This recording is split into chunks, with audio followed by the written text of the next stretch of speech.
હર હર મહાદેવ દોસ્તો, કેમ છો બધા મજામાં? હું આશા કરું છું કે તમે બધા મજામાં હશો. આજે રવિવારનો દિવસ છે, તો આપણા બ્લોગની શરૂઆત થઈ ગઈ છે. આજે રવિવારની કથા રાખેલી છે અમારા જેઠની. એમની મોનેલી હતી મોનતા, તો એમને અમારા ઘરમાં શ્રી કોતરમાનું મંદિર છે, ત્યાં કથા છે, બરાબર. તો ચાલો તાર કથાને જોઈન કરીએ અને જોઈએ બધું. કથાની શરૂઆત થઈ ગઈ છે. મહારાજની બધી તૈયારીઓ કરી દીધી છે. મહારાજ આવી ગયા છે. આ છે અમારા શ્રી કોતરમાનું મંદિર. અને ત્યાં મોનેલી માનતા હતી, તો આવ્યા છે. મહારાજ આવી ગયા છે. કશ્યપભાઈ બેસી ગયા છે કથામાં. એમને બેસવાનું છે. બૈરું તો લાયા નહીં, એકલા જ બેઠા છે. મહારાજ બેઠા છે ને તૈયારીઓ રેડી, બધી ઓલરેડી થઈ રહી છે, બરાબર. ચકુબેનનું તો ભણવાનું રીડિંગ જ ચાલુ હોય છે. કથા અને ભણવાનું બધું ભેગું ચાલુ. દક્ષુભાઈ બેઠા છે. બધો પ્રસાદ બનાવવાની તૈયારી શરૂ થઈ રહી છે.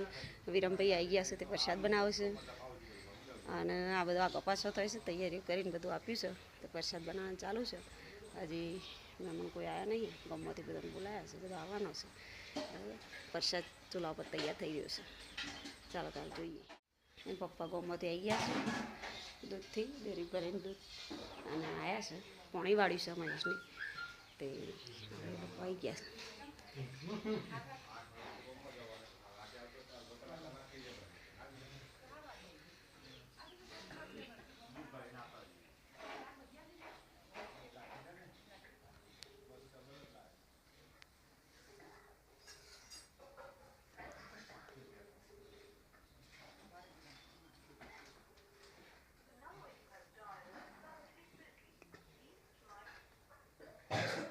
પપ્પા નાસ્તાની તૈયારીઓ કરવા માંડ્યા છે.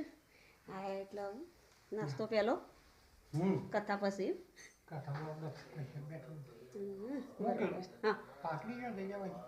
હા ને પાટલી એ પેલા ખૂણામાં પડી. અરે જો તો જઈ ગયા. આ પેલા મહારાજના આલેલી કદાચ કથા. લીલા ભાભી આવી ગયો છે બાજુમાંથી કથાની તૈયારીઓ, બરાબર. બે હતા. હેલો. અશુભ વિચાર નહીં આવે, કોઈ ખોટા વિચાર નહીં, કોઈ ક્રોધ, કંકાળ, કાળ, કોઈ વસ્તુ આવે ના. એના માટે ગળાનું કંઠ બોધવાનું આવે, એટલે નળાફરી ગળાની અંદર પહેરવામાં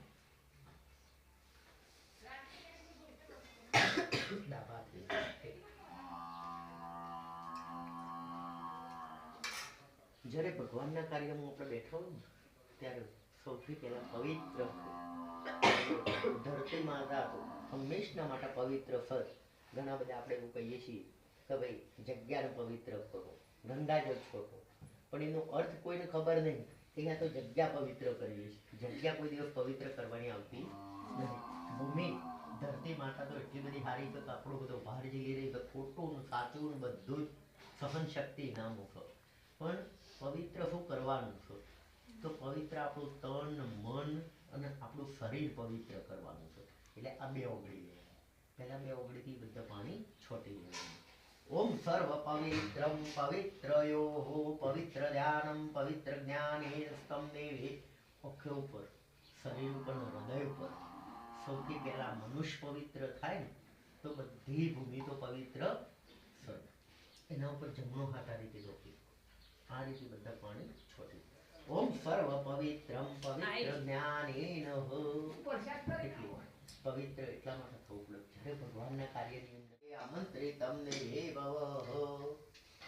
ઘરના દેવ, આપણા ઘરની અંદર જે કોઈ દેવ માનતા હોય, જે દીવાબત્તી કરતા હોય, એ બધા દેવોને યાદ કરીને બે દાણા ચોખાના મૂકવાનું. ઓમ દેવી દેવતાઓએ આમંત્રિતમ દેવે ભવ. આપણા બધા દેવોને બોલાયા. એ જ રીતે આપણા ગામના દેવો, ગામમાં જેટલા દેવો હોય એટલા બધાને આપણે પાઠ ઉપર બોલાવવા પડે. ગ્રામ દેવતાભ્યો આમંત્રિતમ દેવે ભવ. અગ્નિ દેવાય આમંત્રિતમ દેવે ભવ. સૂર્ય દેવાય આમંત્રિતમ દેવે ભવ. ચંદ્ર દેવાય આમંત્રિતમ દેવે ભવ. સર્વ દેવી દેવતાઓએ આમંત્રિતમ દેવે ભવ. બધા અંદર ગણપતિ ભગવાનની પૂજા થતી હોય. અને જ્યારે ગણપતિ ભગવાનની પૂજા કરતા હોય ને આપણે, એટલે આપણે સોપારી મૂકીએ. આજે જે આ સોપારી મૂકી એ આપણને દેખાય છે ખાલી સોપારી, પણ આપણા તન મનથી એવું ધ્યાન રાખીને યાદ કરવાનું કે ખરેખર સાક્ષાત આપણે ભગવાન આપણે કોઈ રાસ ગરબા હોય, કોઈ પાર્ટી હોય અને આપણો લગ્ન થઈ ગયું હોય અને આપણા ધર્મપત્ની હાજર હોય અને કદાચ એકલા જવાનું કહીએ તો શું થાય? શ્રી ગણેશાય નમઃ. તો સૌથી પહેલા મોટામાં મોટા દેવ તો મહાદેવ છું, બીજા બધા 33 કરોડ દેવી દેવતાઓ છું, પણ ગણપતિ ભગવાનની પહેલી પૂજા કેમ આવે છે ખબર છે? વરદાન છે શિવજીનું, બીકોઝ એને સૂંઢ કાપી હતી એટલે વરદાન આપ્યું. એમાં એવું હતું કે ગણપતિ ભગવાનની સૌથી પહેલી પૂજા એટલા માટે આવે છે કે સ્ત્રી હટ હોય છે. તમે જોજો પુરુષ છે ને ઘણી વખતે લેટ ગો કરી લો પણ લેડીઝ એટલે સ્ત્રી, અને સ્ત્રીનું જે હટ પકડાય એ કોઈ દાડો છૂટા નહીં. સાચી હોય કે ખોટી હોય, પકડાઈ ગઈ ને તો એ છૂટા નહીં. એ રીતે શંકર ભગવાનની પત્ની એટલે પાર્વતી માતા. પાર્વતી માતાએ હટ પકડી કે મારા પુત્રનું પેટ મોટું છે, સૂંઢ મોટી છે, બરોબર છે, અને મારા પુત્રોનું તો કોઈ જગ્યાએ નામ આવતું નહીં, તો તમે કઈ કિંમત આપો? એટલે મહાદેવ એવું કીધું કે શાંતિ રાખો, બધું સારું થશે, પણ સ્ત્રી હટ છૂટ નહીં. એટલે એમને હટ પકડી કે કંઈક કરો. એટલે શંકર ભગવાને રસ્તો કાઢ્યો કે શંકર ભગવાનના પુત્રો કેટલા હતા? 2, કાર્તિક અને ગણપતિ ભગવાન. એને બોલાયા અને કીધું કે તમારી માતાના હટના લીધે મારે તમને કંઈક વરદાન આપવું છે, પણ જે હું કહું તમે પહેલા કરી નાખો એને હું વરદાન આપું.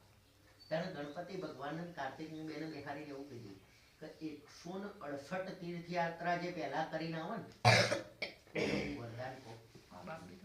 એટલે કાર્તિકનો થોડોક અહમ આવી ગયું.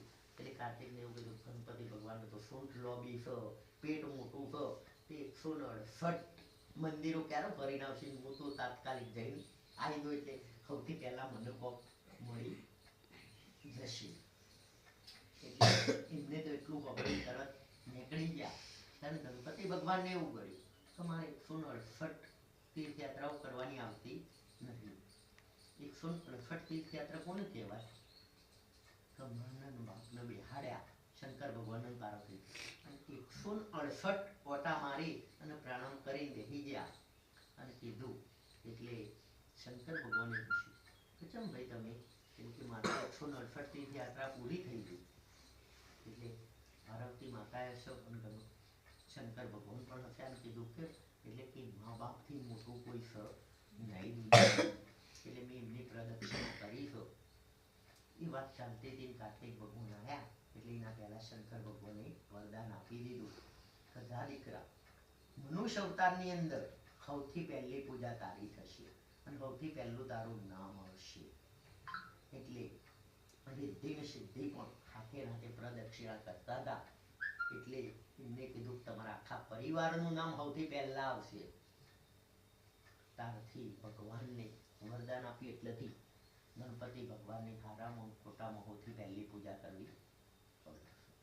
એમ આજે કળિયુગ હોય કે સતયુગ હોય, પણ જે કોઈ દીકરાઓ દીકરીઓ માતા પિતા અને સાસુ સસરાની સેવા કરશે તો જીવનની અંદર તડકો ને છોયડો તો આવશે, એ આપણું કર્મ છે. પણ એને ટાળવા માટે સૌથી પહેલા મા બાપની સેવા કરજો.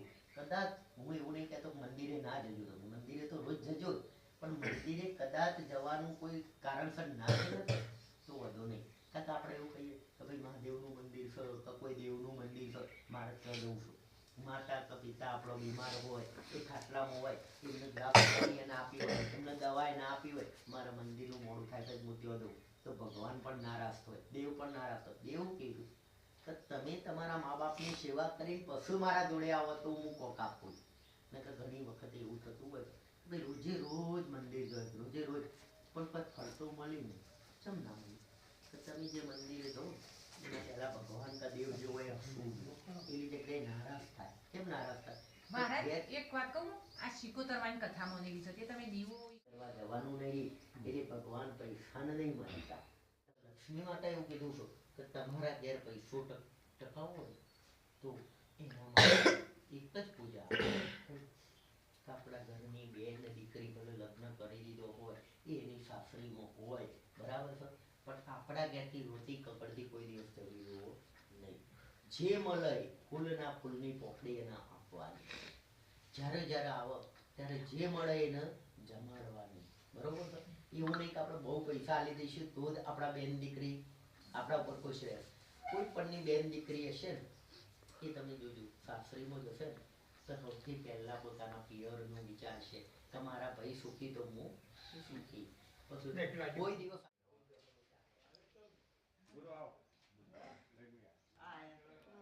રહીમાં આવો શંકાપા આવો નાથભાઈ આવો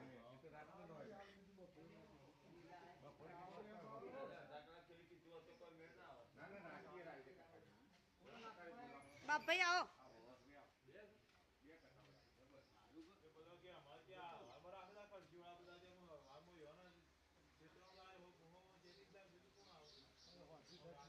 બધા તો દીકરીઓના પૈસા બંધ કરી દે તો કોઈનો દીકરો નહીં રહી જાય, કોઈ મમ્મો પૈસો આપવો નહીં પડે. પણ આપણે તો એવું વિચાર કે ભાઈ હું મારી દીકરીને નોટારું કરી દઉં એટલે મારા દીકરાને કરો એ વખત પાછું પૈસા હું ચોથી લાવો એ આપવા માટે.